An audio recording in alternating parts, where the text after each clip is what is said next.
One of my top tips for making writing progress notes easier is to have a cheat sheet or a short list of interventions that you frequently use so that you don't have to do the work of thinking about translating what you did in a therapy session into a progress note.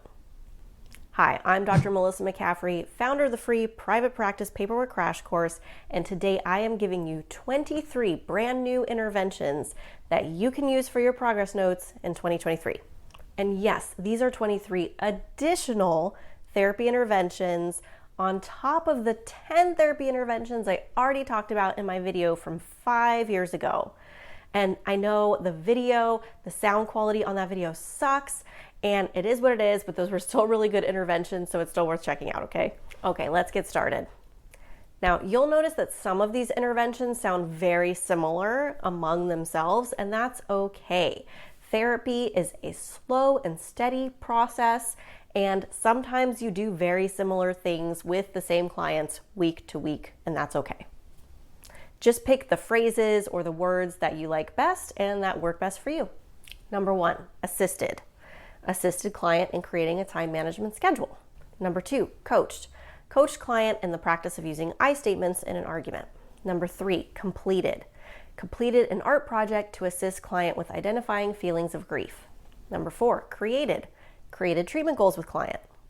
Number 5, discussed. Discussed the concept of hypervigilance and how it impacts daily life. Number 6, examined. Examined the benefits and drawbacks of creating boundaries with parents. Number 7, gathered information. Gathered information regarding clients' past history of trauma. Number 8, guided. Guided client in a mindfulness practice they can use at home. Number 9, introduced. Introduced the concept of attachment styles and how they influence relationships. Number 10, involved collaterals. And you can also use a more specific phrase here like parents or guardians.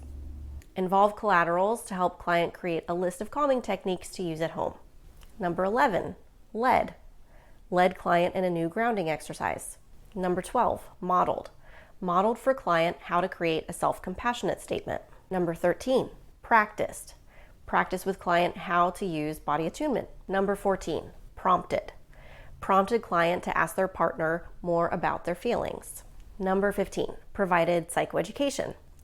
Provided psychoeducation on how ADHD looks different in adults versus children. Number 16, redirected. Redirected client when they began to raise their voice in anger. Number 17, referred.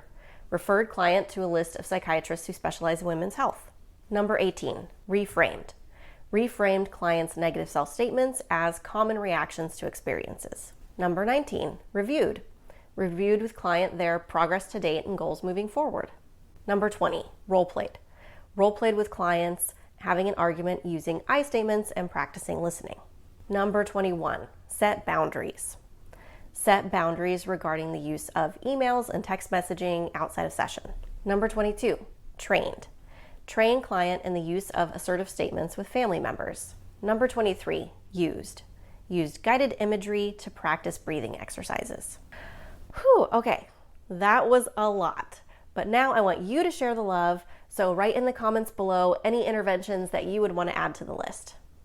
And if you want this list in a written form, I have it for you as a PDF handout that you could print out and have on your desk next to you.